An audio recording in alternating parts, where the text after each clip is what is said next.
Hey friends, what's up? Today, first of all, welcome back to Babylon Talmud. Today we're studying Daf 120, Daf Kuf Chaf of Masechta Shabbos. Basically, our learning today, it's a great Daf, pretty much smooth sailing, not any agarata really, but smooth sailing nonetheless. And it's basically based on two Mishnayos that we're going to learn. One of them talks about saving food from a fire. The other one talks about causing fires to go out, to be extinguished. So that's really the sort of basis of our learning today. Cool, let's get started. Okay, we're going to start on Daf Kuf Chaf at the Mishnah, at the first Mishnah, about almost like 10 lines in, 2 lines before it gets wide. Matzilin Sa'al Malik Ikaros. Okay, so you can save from a fire a basket that is full of bread. Okay? Meaning lots of bread. Even though there's 100 sudas in there. But it's one basket. In the basket is all this bread. You don't have to start removing bread so you can take out the basket. Take out the basket, so you can save it. Right? Because of course in the previous Mishnah we said you can only save 3 meals worth. But if you have one basket, and the basket happens to have 100 meals in it, it's fine. Just take out the basket. You can also take out this, this like circle kind of bunch of, the circle cake of dried figs. And a barrel of wine, right? These are examples of containers that have lots of content in there, more than enough for 3 meals. But nonetheless, you don't have to start emptying out the containers or breaking up the fig cake. Just take it outside and it's fine. And he can instruct to his friends. He can say, hey, come, new house is on fire, right? Everything must go. Come, chaperein, whatever you want. Now, if these chapereiners were very sharp, they would then come back to this Nebuch dude who lost his house, come back to him after Shabbos, and ask to be paid for their time. So first they go and they empty him out and take whatever they can, and then they charge him for their time. Very sharp, very nice. Leichen matzilin osan, and then to where do we save these things that we're saving? Lechatzer me'oreves ben b'seira omer ap l'she'ena me'oreves. So you save them into a chatzar that has an eruv chatzeris, right? So you have a few houses that open up into a chatzer, and as long as you've done an eruv, so you can bring these items out into this chatzer. Ben b'seira omer af l'she'ena me'oreves, and Ben B'Seira says even if the chatzer does not have an eruv, you can nonetheless bring these inyanim over there. Fine. Even if it does not, Ben B'Seira says even if it does not have an eruv, you could still bring these things there. Lisham motzi kol klei tashmisho, and also to there you can also bring all these other things that you need. As Rashi says in the Mishnah, kol klei tashmisho shetzrichen lo la'oso hayom, that you need for that day. Kigon kosas v'kitonius, right? Any cups, any dishes that he might need for the day. V'lovesh kol ma sheyachol lilbosh v'otev kol ma sheyachol latof, and he can put on whatever clothing he can put on. And he can wrap himself in whatever things he can wrap himself in. Rabbi Yossi Omer Yud Ches Kelim. Rabbi Yossi says this is limited to 18 items. There are 18 types of items that he's allowed to wear. Okay? V'chozer v'lovesh umotzi v'omer lacherim bo v'atzilu imi. And he can then go out and take out whatever he's wearing. He can then go back in and make a new trip, and like that, he can kind of keep on getting dressed, go outside, take it off, go back inside, get dressed. And like that, he could try to save as much as he can, and he can, tell his friends, "Hey, why don't you come and help me out over here?" Says the Gemara, "V'atana lereisha shalosh sudis v'sulo." 1 second, how can our Mishnah say that you're allowed to save a basket that's filled up with bread, even if there's enough bread for 100 meals? Didn't the previous Mishnah say there's a maximum of 3 meals? Amar Rav Huna. Lokasha kan bibat lehatzil kan bibat lekapel. So Rav Huna says it depends. If you have a basket and this basket is just full of lots and lots of bread, So just take out the basket, and that's fine. Even if it's 100 sudas, it's fine. You don't have to start removing them, However, when we say 3 meals, it means if you want to be collecting, right, let's say you have, a basket of bread over here and a basket of hummus over there, whatever it is. So, and you're going to be just taking a bunch of baskets and putting them in like a larger basket. So now you have a whole bunch of smaller baskets in a larger basket. And now you're going to take that out. Well, we don't want you collecting all sorts of stuff and putting it into this basket. Meaning, if you have a basket that just happens to already have tons of stuff in it already, so just take it out. No big deal, even if it's 100 meals. But if you're going to start collecting, a little bit of bread over here, a little bit of this over there, and taking stuff and make a whole collection, and now you have this bigger basket and you have all these kind of smaller baskets that are now inside a larger basket, don't do that, right? That would be capped at 3. Right, that would be capped at 3 meals worth, as we said in the Gemara on Kuf Yud Zayin, because if we allow you to take more than that, and you're going to start collecting baskets and stuff from all over the house to put them in this larger basket, you might just end up putting out the fire. Fine. Because Adam Bahul Amamono, a person is frenzied about his money. Balahatzil Matzilas Kulan. If a person is just coming to save a basket that already has lots of bread in it, you could save it all. Balakapel ena makapel ella mazon gimel sudis. If you want to come and collect lots of smaller baskets into a larger basket, you can only collect up to 3 meals worth. Rabbi Abba Bar Zavda Amar Rav Idi. No. Do that again. Rabbi Abba Bar Zavda Amar Rav. So Rav Abba Bar Zavda said in the name of Rav, Idi v'idi b'balakapel. No. Both Mishnayos are talking about when you're collecting from different sources. You're taking a whole bunch of baskets and you're putting them in a larger basket and you're taking that out. Okay, so then what's the distinction between 3 meals versus 100 meals? So it depends. If it's to your own chatzar, so then you could bring out, even 100. But if it's to a different chatzar, so then only 3 sudas. Fine. Rav Huna Brei Rav Yoshua. So now Rav Huna Brei Rav Yoshua asks the following question: Peresh taliso. What if a person? So we were talking about, we just made a distinction about a basket that has lots and lots of bread in it already, versus if you take lots of smaller baskets and then you kind of put it in a larger basket and you're going to take everything out together. What if you kind of did something in the middle? What if you take a sheet and you spread out this sheet or this shawl or something, then you just start taking items and throwing them into this shawl. So what you're left with is kind of something similar to that basket that just had lots of bread in it, right? You basically have this shawl that has lots of food items in it. On the other hand, though, you collected it from lots of different sources, so it's kind of like the situation of when you collected different baskets and put the baskets in the larger one, in which case we said that it's capped at 3 meals. So, which one do we compare it to? So again, by Rav Huna Brei Rav Yoshua. Rav Huna Brei Rav Yoshua asked, Peresh taliso, if a person spread out his shawl, vikipel veiniach, and then he was just collecting and bundling different things and putting them in this shawl. Not like lots of different individual baskets in the shawl, but just lots of different items he's putting in the shawl. And now he's basically got this shawl that has lots of stuff in it. Can he just take out the shawl with everything in it? Mai kivala hatzil dami. So do we say that it's like when you're going to save that basket that has lots of bread in it and it's permitted? O kivala kapil dami. Or do we say that it's similar to when you collect all these smaller baskets and put it in a larger basket, in which case we say it's not allowed. So now here we go, friends. Pay attention a little bit over here. It's not very difficult, but just my advice would be to pay attention. Tashma, come in here. Mido Amar Rava. Okay, now Rava said the following thing.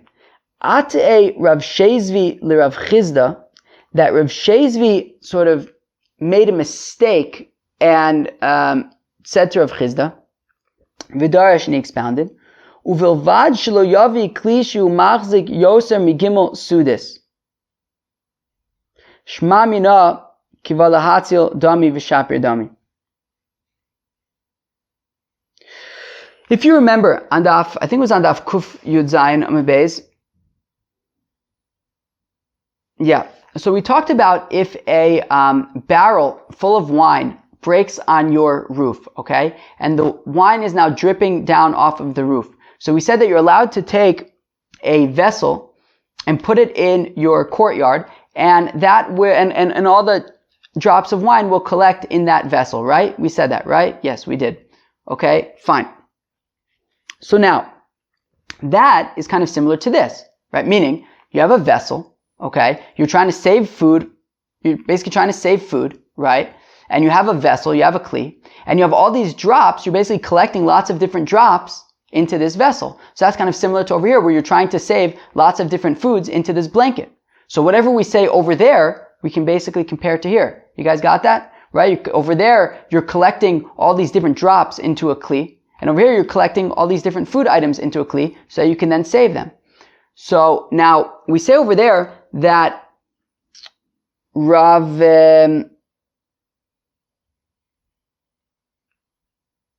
Shezvi sort of made a mistake in telling Rav Chizda that uvilvad shelo yavi klishu machzik yosem migimel sudis. That as long as in that case you do not bring a kli that holds more than 3 sudis. Meaning, Rav Shezvi made a mistake and said that the kli, that this vessel that you're putting in the courtyard to collect all these drops of wine cannot hold more than 3 sudis. Now, we said that he's making a mistake, which means that in reality, you would be allowed to bring a kli that holds more than 3 sudis worth. And since, in that case, where we're collecting all these drops of wine, and we're saying that you're allowed to use a kli that would hold more than 3 sudis, so therefore, here also, we would say that when you're saving this food from the fire, and you take out this shawl, and you're just collecting all this food, and putting it into this shawl, so you also would be allowed to collect more than 3 sudos worth, and therefore it would be similar to matzilin versus mikaplin. So shma mina kiva lahatzil dami v'shapir dami. So we see that putting all of these items into this shawl would be like saving the basket that has all the bread in it, not like collecting all the smaller baskets, which would be capped at 3 meals. Did everyone get that?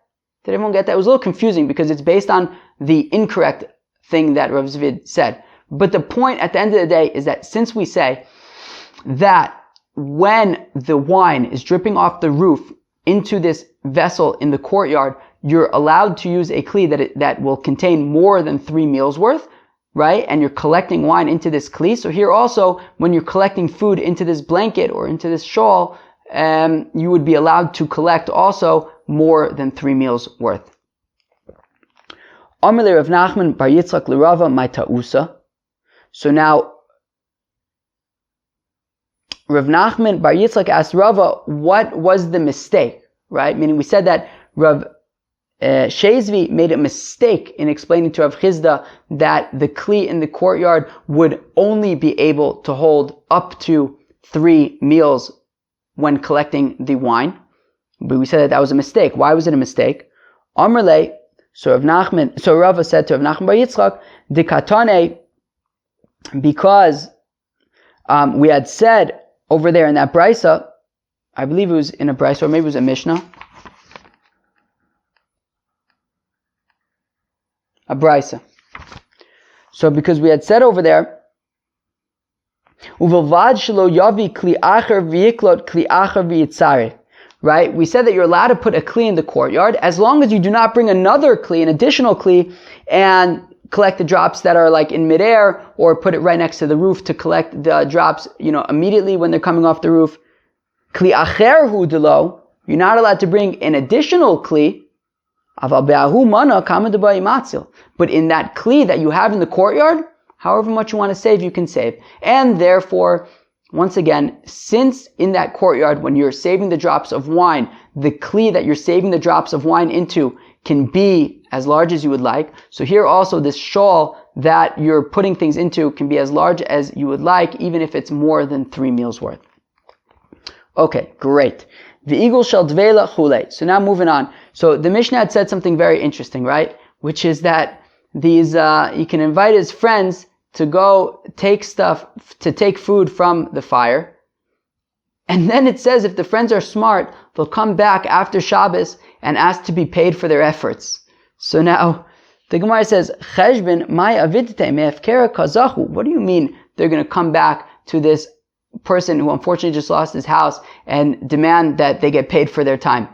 They just scored. They just got free food. Why are they going to come now? Like, just take the free food and go. Why would they get paid for their time for like going and just chopping hefker? Why should they get paid for that? So Amar Rav Chizda, Midas Chassidus Shanukan. So said Rav Chizda, over here we're talking about a characteristic of Chasidim, because they didn't want to just take the guy's food. What they're going to do is they're not going to eat it, they're going to save it. And after Shabbos, they're going to come back to the guy and they're going to say, look, here's all the food that we salvaged for you. However, it would be nice if maybe you can pay us for our time and our efforts. Amar Rava, Chassidei Agod Shabbat Shakle. Rava says, seriously? This is what you call Chasidim? This is what you call pious people? People that, save things for you and then come and bill you for it later? Chasidim is the opposite. Chasidim are people who dafka, give of their time and their energy, and even if they could technically charge you for it, they won't. They'll do it for free to help you. That's what a chassid is.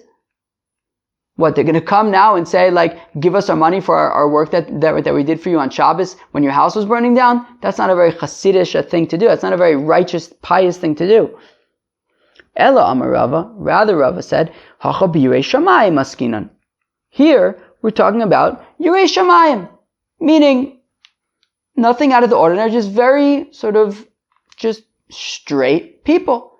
Meaning they're not doing anything wrong, but it is within their right to ask to be paid for their efforts, and they're doing that. So it says the Gemara, Delo nichale tilishani me'acherim. So on the one hand, they aren't really interested in benefiting from this other guy whose house burnt down. They're not interested in benefiting from his things, and therefore they'd rather just give him back his food that they collected for him. But at the same time, uvchinam nami lo nichale delitrach. But they also don't really feel like working for free.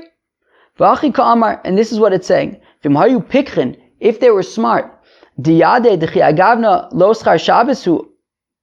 that they know that this would not, asking to be paid for their time that they did but that they invested for saving this guy's food for him, that's not schar Shabbos, as Rashi says, right? It's 3 lines into the wide lines of Rashi. It's kind of in the middle of the 3rd line. This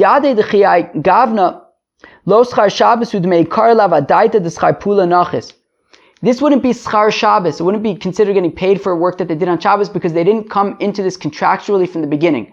Therefore, since it was just kind of like, it just happened sort of like last minute, they just ran and started saving stuff, so they would theoretically be able to ask to be paid back for their efforts.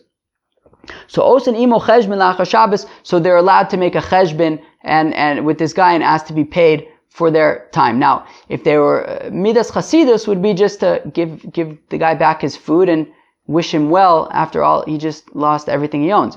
But you technically would be able to ask to be paid for your efforts. Okay, fine. And where do we save this stuff?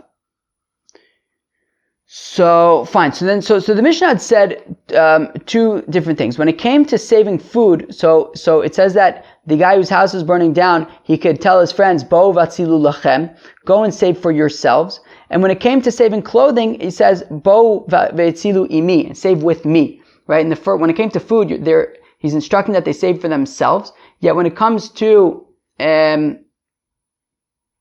clothing, he's saying, save it with me. So what's the difference? So, how come when it comes to food, he says, save for yourselves? When it comes to clothing, he says, save with me. So, Amre gabi mizonos katani lachem mishum delo chazu ela mazon gimel sudis. Well, it says, take for yourselves when it comes to food, because he's really only allowed to save up to 3 meals worth. When it comes to clothing, he says, save with me, because he could theoretically wear this clothing that day. Okay? Tana Rabbanan. The rabbis taught, Lovesh umotzi ufoshet, he could put on clothing, take it outside, take it off, v'chozer v'lovesh umotzi ufoshet, then he can go back inside, take some more clothing, put it on, go outside, take it off, and keep on doing this and try to save as much clothing as you can. And you can even do this all day long, according to Rabbi Meir. Rabbi Yossi Omer says, Rabbi Yossi Shmona Asar Kalim. No, you're limited to 18 kalim. You can keep on, if I understand correctly, you can keep on going in and out. But what you're allowed to put on is limited to a certain 18 things. What are they? Miktoren, which is a cloak. Unkli, which is an outer coat. Ufunda, which is like some kind of a money belt. Kalbus shel pishtan, a linen doublet. I don't know what that is. V'chaluk, and a tunic. I don't really know what that is either. V'afiliot, and a robe. And I think I know what that is. Uma'aforet, a kerchief. Alright? Like a handkerchief. Or maybe like a bandana. Ushne safarakin, leg bands. What are leg bands? Ushne min alim, and 2 shoes. Okay, I know what that is. Ushne ampilaos, and 2 socks. Oh, very nice. Ushne pargod, and 2 gaiters. What are gaiters? V'chagor sheb mosnav, and his belt that's on his loins. V'kova sheb rosho, and his hat. V'sudar sheb tzavaro, and his scarf that's on his neck. Okay, that's Rabbi Yossi's opinion, friends.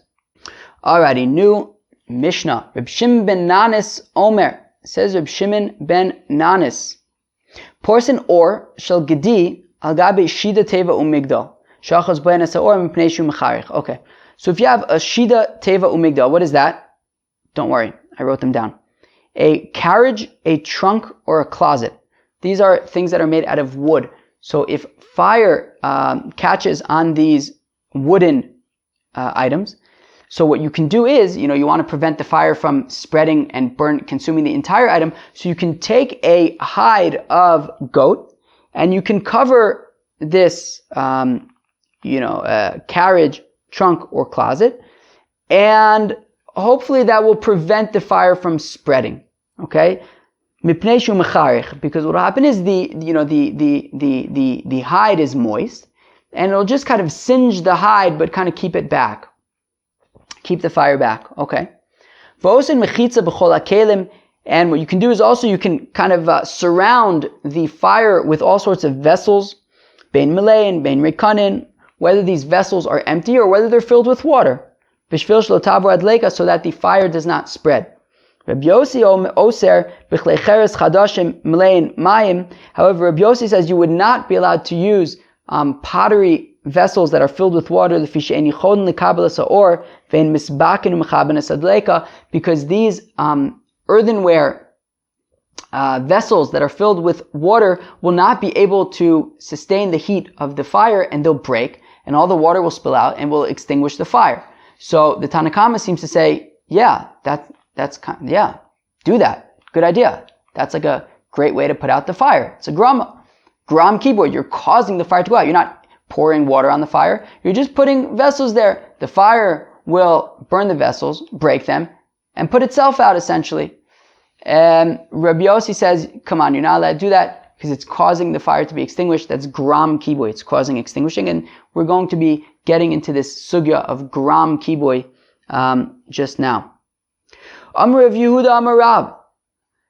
Talis she'achaz ba'or mitzad echad. So says Rav Yehuda in the name of Rav, that if you have a talis, some kind of like a cloak, and it caught on fire, so what you could do is, nosnin alea mai mitzad acher v'mkavsa kavsa. So what you could do is, you can make the other side of the talis wet, and what will happen, of course, is that the fire will continue to consume the cloak until it gets to the wet part of the cloak, and then it'll go out. So that's grama. You're basically causing it to go out. You're not, pouring water on it. You're just making the cloak wet, and what's going to happen is the fire is going to keep on spreading until it gets to the wet part, and it won't be able to continue, and it'll go out. Meisvei, we have a question against Rav Yehuda Amar Rav. Talis she'achaz ba'or mitzad echad. So what if you have a cloak, a garment that caught on fire? Poshto miskaseba. So what you can do is you can, open it up and cover yourself on it. Vim kavsa kavsa. And in the process, it went out. But you wouldn't be able to apply water and do a grama. You'd just be able to seems like more like a davar she'eino miskavin kind of thing. You're just going to put on the cloak. Maybe it'll go out, maybe it won't. And if it does, It's davar she'ein miskavin. I assume that that's pshat. Sefer Torah shachas bo, or similarly, if Rahman al-Islan is Sefer Torah caught on fire, poshto, you open it up, v'korei bo, and you can read from it, v'kava, and if in the process it went out, it'll go out, and that's fine. No, so what do we see? So we see that you wouldn't be allowed to you wouldn't be allowed to do like Rav Yehuda Marav is saying, which is mamish pour water on the cloak, and then when it, if it goes out, it goes out. You can't do that because that's gram kibui. Certainly, you're definitely causing it to go out. But you can use the item, and if in the process of using it, it goes out. So then I guess it would probably be a davar she'ein miskavin, which is mutter, because maybe it'll go out, maybe it won't. So the Gemara answers with the Amar Reb Shimon ben Anis. Well, Rav Yehuda Amarav just says like Reb Shimon, he says like Reb Shimon ben Anis, who holds that gram kibui is mutter. Right, because he said that you could put the hide on the burning closet. So Emar the Amar Reb Shimon ben Anis mipnei shu mecharech gram kibui mi Amar. But the Gemara says 1 second. I would say that maybe, according to Reb Shimon ben Anis, he's not necessarily extinguishing the fire. It's not like when you make this cloak wet and then water is going to put out the fire. No, you're just putting this hide there. It's going to kind of just slow it down. It'll prevent it from spreading, but it won't necessarily put it out per se. Okay? I guess that's slightly different than water. I guess the water doesn't just prevent it from spreading, it also will actually water will extinguish it, where over here, I guess it's more like it'll prevent it from spreading and then it just won't be able to have anything to consume, and it'll just kind of die out. But you're not actually putting it out. You're just preventing it from spreading. And I guess if it goes out, it goes out, but I guess, you're not necessarily I guess that's not exactly gram kibui. Or at least that's what we want to think to say. Right? So we want to say, but Reb Shimon ben Anis, he wouldn't actually allow you to, let's say, apply water to a cloak, and the water is going to actually, when the fire gets there, the water is then going to be putting it out. So, the Gemara says, actually, Reb Shimon ben Anis would say that gram kibui is allowed, causing the fire to go out is acceptable. Midiktani Seifa, from the fact that the end of the Mishnah says, Reb Yossi also b'chlei cheres chadashim le'mayim she'enin yichol l'kabel sa'or v'nizbaikin m'chaben esadleika, from the fact that Reb Yossi, his opinion is that you would not be allowed to surround the fire with these new earthenware vessels that are filled with water because they are certainly going to break and then extinguish the fire, i.e. Reb Yossi holds that gram kibui is asur. Well, that implies, Mechlad Tanakama, Shari, that implies that according to the Tanakama, gram kibui is permitted. And the assumption is that Reb Shimon ben Anis is holding like the Tanakama, unless maybe maybe you could say that I guess he's the entire Tanakama. Okay? Meaning up until Reb Yossi.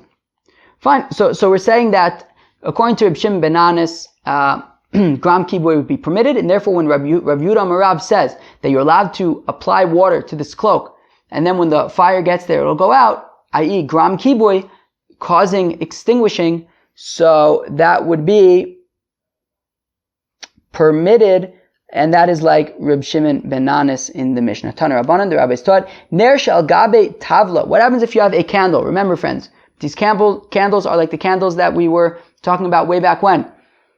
These, Adam Friedman, of course, showed us different examples of what these candles look like, but they're like those genie lamps, right? Right.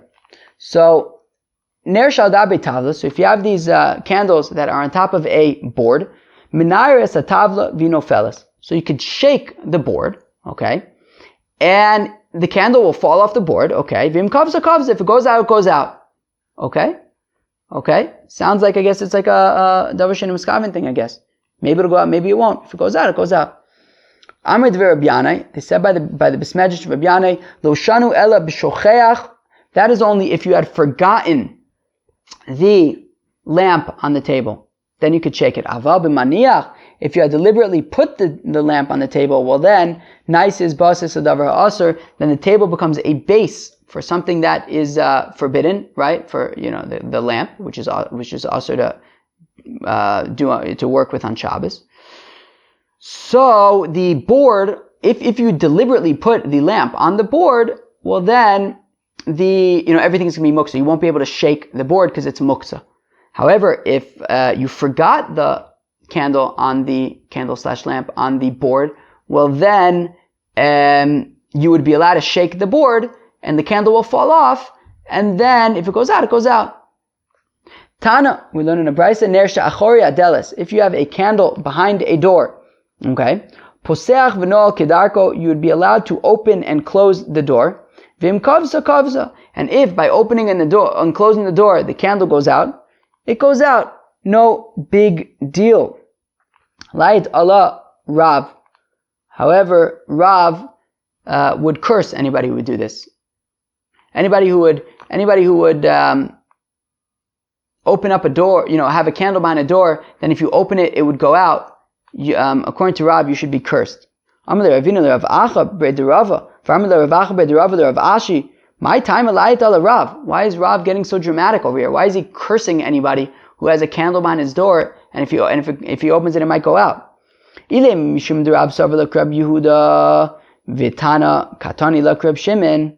If you want to say that Rav holds like Rabbi Yehuda, who says that Darshan Miskaven is Osir, and this brayso, by saying that you're allowed to have the candle behind the door, and if it goes out, it goes out, so that's assuming Darshan Miskaven is mutter, like Reb Shimon.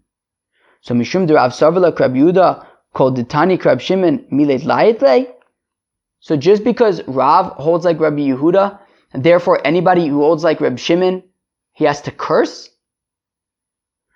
Amrle Beha Afilu Reb Shimon Modeh. So Rav Ashi, or maybe it was Rav Chia Bar Abba, whoever it was, Rav Chia Bar Ashi, Rav Acha Bre Derava, whoever it was that answered it, he says, yeah, but this is different. Beha Afilu Reb Shimon Modeh. Even Reb Shimon would agree that in this case, when you have a small little candle behind the door, that when you open it, it'll go out. Even Reb Shimon would say that you wouldn't be allowed to have this set up. Because of course we know that Abaye and Rava both say that Rabbi Shimon admits that when it comes to a psik reishe, if for sure the malacha is going to happen, then it's not allowed. And over here, for sure, the candle is going to go out when you open the door because it's a very weak, it's just one flame. Okay. That is why Rav got so dramatic about this and cursed anybody who would have a candle like that behind the door. Okay. Rav Yehuda, poseach adam delas keneged midura b'Shabbos. Okay. A person is allowed to open a door. A person is allowed to open a door opposite a bonfire, like a bigger fire on Shabbos. And even though by opening the door, it is going to be fanning the flame and increasing the burning. Layit Allah Abaye, to which Abaye cursed, I guess, anybody who would do this, who would have a bonfire right next to the door, so that when you open the door, it would increase the burning of the bonfire. B'maya skinon, what are we talking about? Ilema buruch mitsuya. Well, if we're talking about just a regular wind that's outside, and when you open up the door, just a regular old wind is going to come in. My time of demand to asr. So why does Abaye say that's asr? What's the problem with the ruach mitsuya?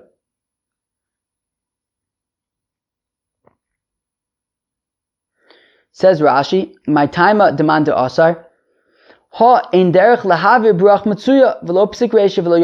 not normal to burn with a regular wind, therefore it's not a psik reisha.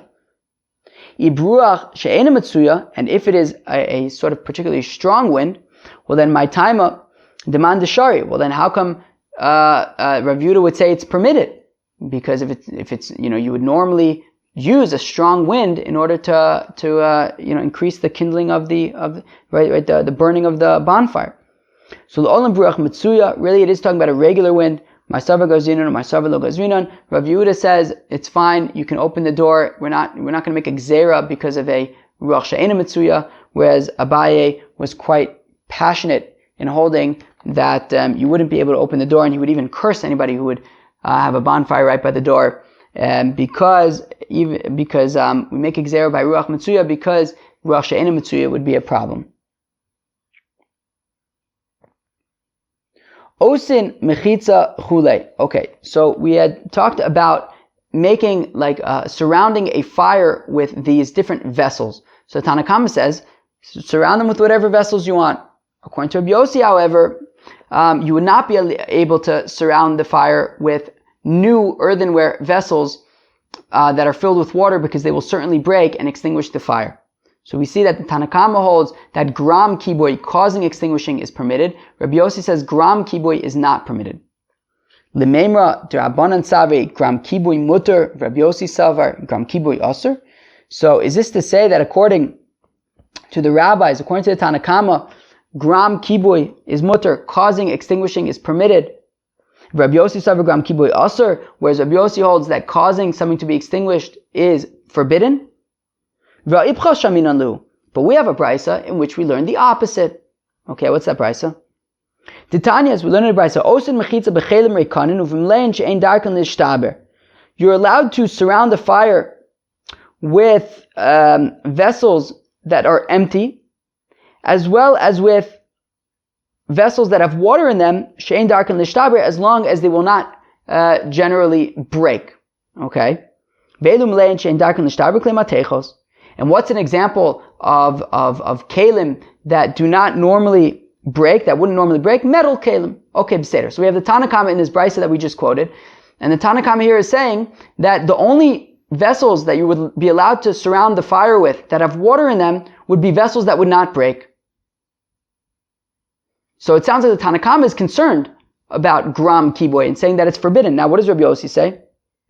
Rabbi Yossi Omer, Av klei kfar shichin u klei kfar chananya in darkan l'shtaber. He's a little bit more lenient. So while he's not saying, that you're allowed to cause extinguishing, but he's saying that in addition to metal kalim, you'd also be allowed to use these vessels, these earthenware vessels from kfar shichin and from kfar chananya, that they're very strong and they won't go out either. So even though Rabbi Yossi is not exactly saying that it's mutter to cause extinguishing, but he is being more makel than the Chacham. So we have our Mishnah in which the Chachamim seem to be saying gram kibui is mutter, and Rabbi Yossi is saying gram kibui is aser, but we have this brisa in which the Chachamim are saying gram kibui is aser, the only kalim you'd be allowed to fill with water would be metal kalim, because we can know for sure that they won't break, whereas Rabbi Yossi is being a little bit more makel and saying in addition to metal, you can also use these other earthenware vessels that are strong.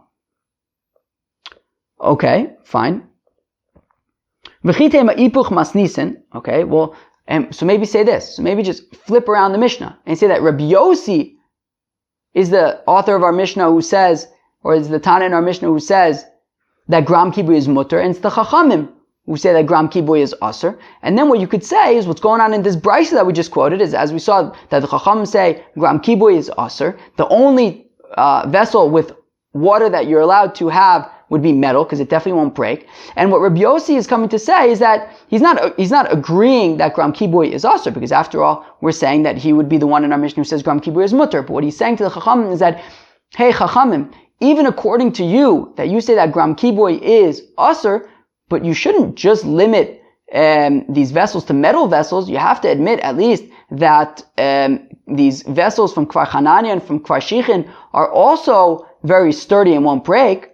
Meaning, even though Rabbi Yossi, we're arguing, does not hold of, meaning says that gram kibui is mutter, he's just saying to the Chacham that, why are they, even though he understands that they say that gram kibui is aser, but why are they saying that the only kli that you're allowed to fill with water is metal?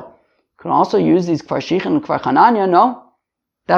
Right? For Rabbi Yossi, the brisa l'divreim ka'amar. And therefore, as I just said, Rabbi Yossi in the brisa is not saying, right, when he says that you're also allowed to use these kfar shichin and kfar chananya because they're also sturdy, he's not saying that that's his opinion. That's not his opinion.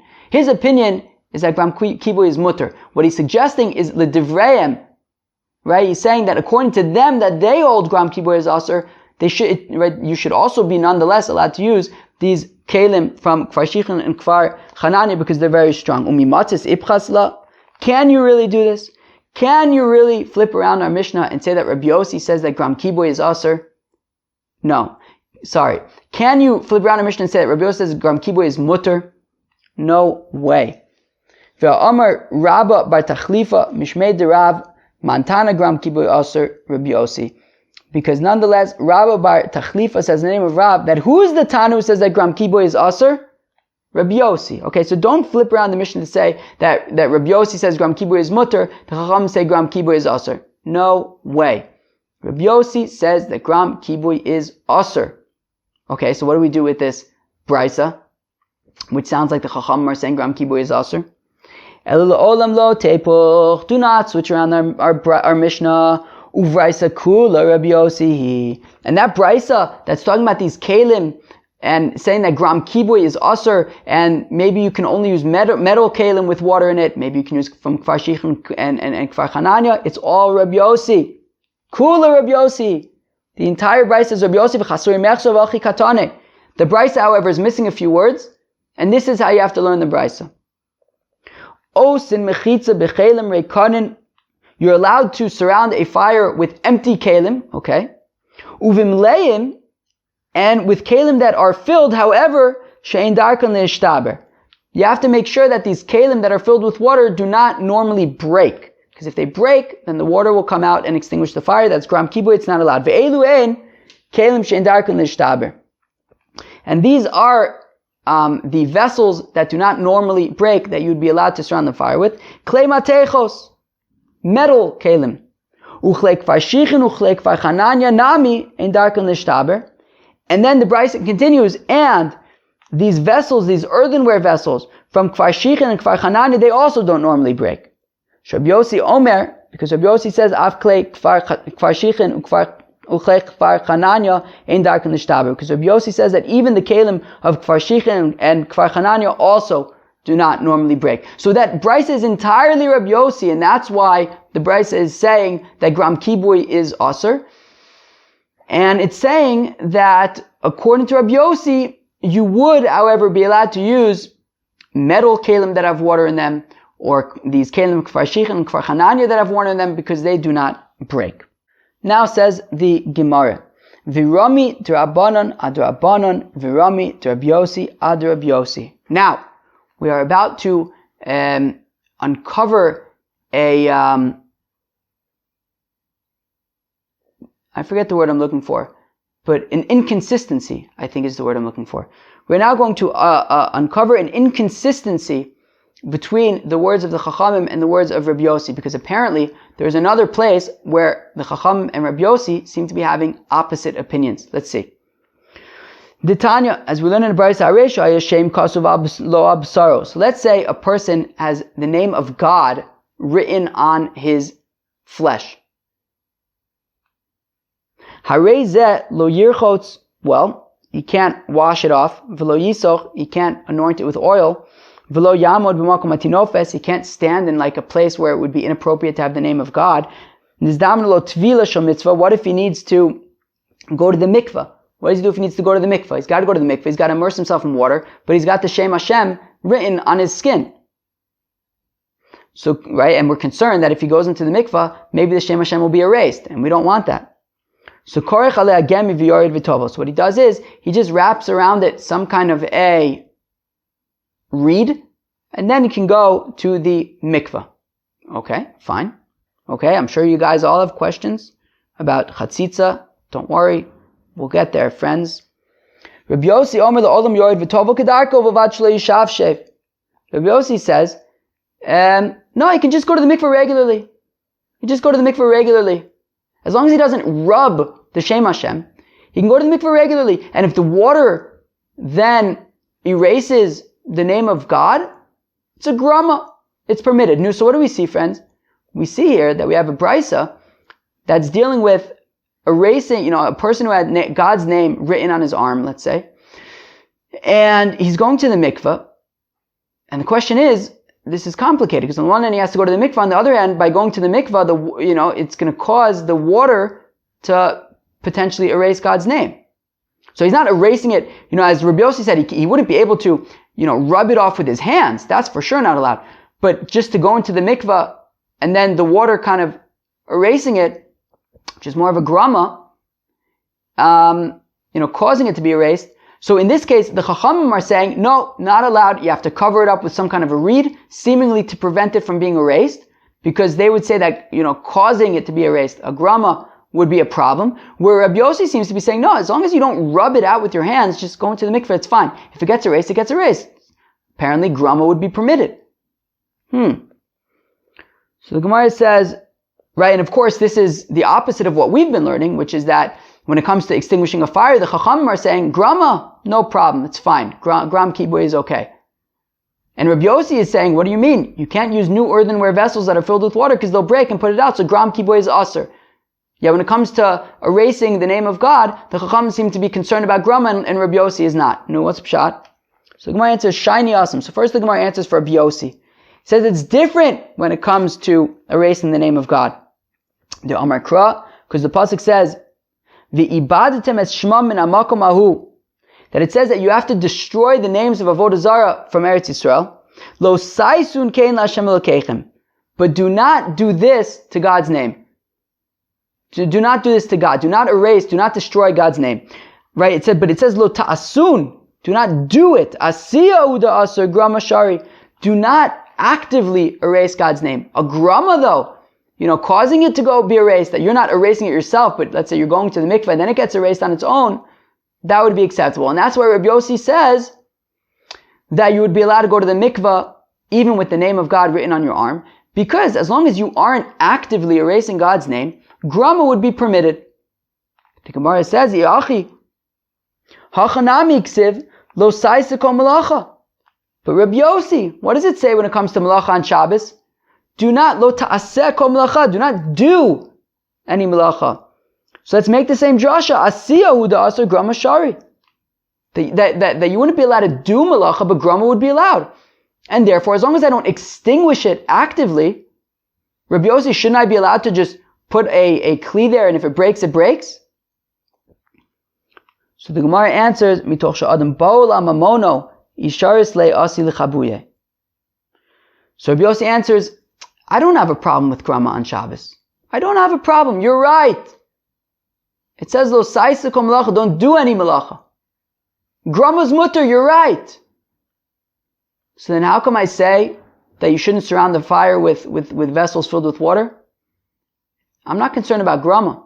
I'm concerned that because a person is bahul amamono, because a person is frenzied about his money, if you allow him to have all sorts of ways to put out the fire, he's just going to put out the fire. He's not going to do it in a grama way. He's just going to put out the fire. Therefore, I'm not concerned about grama. I'm concerned about the psychological, the human aspect, which is adam ba'ol amamono, and I'm concerned that he's actually going to do the malacha of kibui. Fine. However, when it comes to grama in general, when it comes to this fellow who's got the name of God written on his arm, can he go to the mikveh and maybe that will cause the name of God to be erased?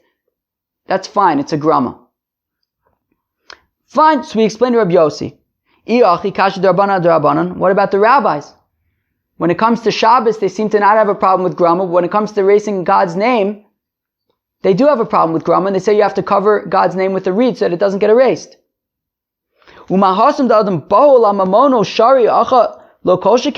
when it comes to Shabbos, that there's a human element, which is that adam bahul amamono, a person is frenzied about his money, he might end up just extinguishing the fire.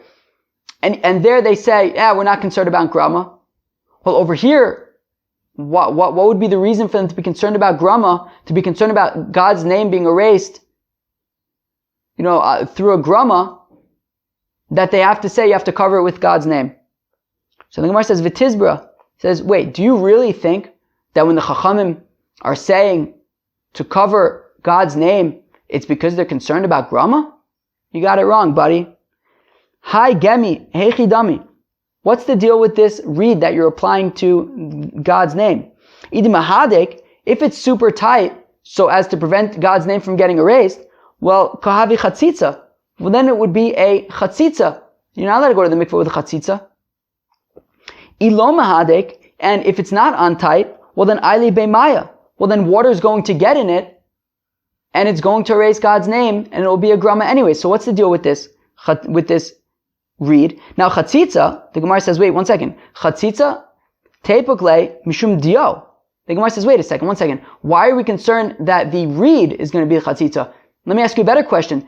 The ink itself should be a chatzitza. So the Gemara answers belecha. No, it's talking about moist ink, and therefore because it's still moist, it's not a chatzitza. The Tanis we learn in the Brisa, hadam, blood, vadio, and ink, vadvash, and honey, ve'achalav, and milk, yeveshin, chotzitzin. If they're dry, they make a chatzitza. Lachim ein chotzitzin. If they are moist, they don't make a chatzitza. Fine, we call makom kasha. Okay, the Gemara says, okay, back to our original question. Nu, what is the deal with this reed that the Chachamim are advising that this fellow should put over the name of God? If it's on too tight, well, it's making a chatzitza. If it's on too loose, well, then the name of God's going to be erased anyway. So what's the deal with this reed? So Ela Amarava bar Rav Shila Hainu Tamayu de Rabbanan. Rather, says Rava bar Rav Shila, this is why the Rabbanan say that you should cover the name of God with the reed. Dikasavre, because they hold Asur Lamud B'fnei Hashem Arum, that you're not allowed to stand in front of the name of God naked. And therefore, this guy has sort of a complicated situation. He's got the name of God written on his flesh. And therefore, if he goes to the mikvah and he's naked, well, then he's going to be standing naked in front of the name of God. So the Rabbanan say, okay, what do we do? So we say, cover the name of God with a reed. Now, don't cover it too tightly because it'll be a chatzitza, but cover it just so that, you won't be standing in front of the name of God naked. Now, if it gets erased, it gets erased. It's a grama, that's permitted. Oh, okay. So we see that according to the Rabbanan, and really according to Rabbi Yossi as well, everyone seems to be agreeing that grama is permitted. Right? If the name of God gets erased when he goes to the mikvah, that's not our concern. Right? Rabbi Yossi says he doesn't have to cover it at all. The Rabbanan say you have to cover it, but not because they're concerned that it's going to get erased. They're just concerned that you're not allowed to stand in front of the name of God naked. So therefore you should cover it. Now when it comes to Shabbos as well, the Rabbanan say you don't have, you could just surround the fire with kalim, even if they have water in it, and even if they might break, because it's just a grama, and that's mutter. And even Rabbi Yossi, who says that it's not allowed, it's not because of grama. Grama is also mutter. He's just concerned about the human element of Adam Ba'olam Mamono. But everyone seems to be assuming that grama is permitted. Okay? So now the Gemara wants to know, Michlad Rabbi Yossi Savar Mutter Lamud B'fnei Hashem Arum. One second, but according to Rabbi Yossi, who says that you don't have to cover the name of God with the reed, he says that you're allowed to stand in front of God's name when you're naked. The pasuk says, Lo Yerai B'cha Ervas Davar, that it shouldn't be seen in you, erva, right? You shouldn't be standing in front of God's name naked. So the Manach Yadei Ilave. So the Gemara answers, no, he covers the name of God with his hand. Because he's covering the name of God with his hand, he doesn't need to read. The Rabbanan Ami the Manach Yadei Ilave. According to Rabbanan, that's a great idea. Why do they say you need to read? Just cover it with your hand. So Zimnan de Mishtele V'Shakele, because sometimes you might forget and remove your hand, so better to just have a reed over there. You don't have to worry about forgetting. The Rabbi Yossi Nami Zimnan de Mishtele V'Shakele. No, so according to Rabbi Yossi also, why does he say just use your hand? Sometimes you might forget and remove your hand. Isn't that a problem, Rabbi Yossi? Ella Ideika Gemi Achinami. So the Gemara says, look, if there's a reed there that you can use, by all means, says Rabbi Yossi. Hachav Ma'iskin, and the machlokes between Rabbi Yossi and the Chacham Mir is la'adure agemi. It's when you don't have a reed available. And the question is, do you have to go now and find a reed? You're right by the mikvah. You're about to go into the mikvah. You realize, dope, I got this Shem Hashem on my flesh. And I don't see any reeds. Now what do? Do you push off going to the mikvah so that you can go find a reed? Or do you just go to the mikvah? So Rabbanan Savre Tvila Bizman Alav Mitzvah Madrinan, Rabbi Yossi Savre Tvila Bizman Mitzvah V'lo Madrinan. According to the Rabbanan, they say, look, there's no benefit, there's no mitzvah to go to the mikvah on time, right? Go to the mikvah whenever you get a chance to go to the mikvah, right? And therefore, better that he should go and find a reed so that he can cover up the name of God and play it safe. Better to do that than to go to the mikvah right now, and you might forget and, expose yourself to God's name. But Rabbi Yossi, on the other, however, he holds that Tefillah B'zman a mitzvah. No, you do need to go to the mikvah on time. And if you go to find a reed, you might then miss the opportunity to go to the mikvah. So therefore he says, look, just go to the mikvah, cover it with your hand. If there's a reed around, use it. But if not, then just cover it with your hand. Cover Shem Hashem with your hand, and that's fine. But everyone agrees that, grama would be permitted. Friends, we're going to stop here, even though it's kind of in the middle a little bit. But it looks like there's a lot of work that we got to do to get to the Mishnah, so we're just we'll pick up from there tomorrow. That was Daf Kuf Ches. No, that was Daf Kuf Chaf, Daf 120 of Masechta Shabbos. So what did we talk about, friends? So we had two Mishnayos. The first one talked about saving food from the fire. So now the Mishnah had said that you can save a basket full of food even if it's enough for 100 meals. So we asked, but what about the previous Mishnah that said it's capped at 3 meals? So Rav Huna said, well, there's a difference. In our Mishnah, we're talking about when you have a basket that's just filled with tons of food, so take it out, even if it's enough for 100 meals.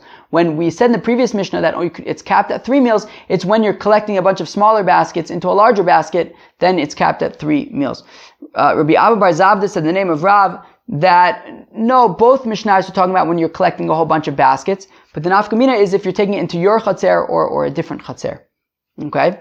Then we asked, what if you take a whole bunch of smaller items and put them on a blanket? Can you then take out that blanket? So we say that, yeah, it's no problem. You can take out the blanket. Fine. Then we said something interesting, which is that, he can call his friends over and say, hey, you guys can take whatever food you want, but then the friends after Shabbos could bill him for their time. So Rav Chisda said, yeah, well, this is the Hasidim, right? This is the Miras Chasidus, that, they don't want to take his stuff, so they give it back after Shabbos, but they charge him for their time. Rava says, what do you mean? If they were Hasidim, they wouldn't be charging him for their time. They would just do it as a favor. So, rather, he says, these aren't Hasidim that we're talking about, just simple Yorei Shamayim. People who, kind of follow halacha, and the halacha is that they're entitled to get paid. So they ask for it. Fine. But they'd rather give back the items, and then just get paid for their time. Then we talked about, for a while, causing a fire to go out, right? So the Chachamim say that you would be allowed to cause a fire to go out. Rabbi Yossi says you would not be allowed to cause a fire to go out. The question is, how come? We brought a question based on causing the name of God to be erased. And we basically conclude that both the Chachamim and Rabbi Yossi agree that causing, whether it's causing the name of God to be erased, whether it's causing a fire to go out, would be permitted. In our case, Rabbi Yossi's concern is that Adam Bahul Amamono, person is concerned about his money, and therefore he might end up putting out the fire entirely. So therefore we say, do not even cause a fire to go out. Okay, friends, that was Daf Kuf Chaf. I hope you enjoyed, and hope you enjoy your day. Peace.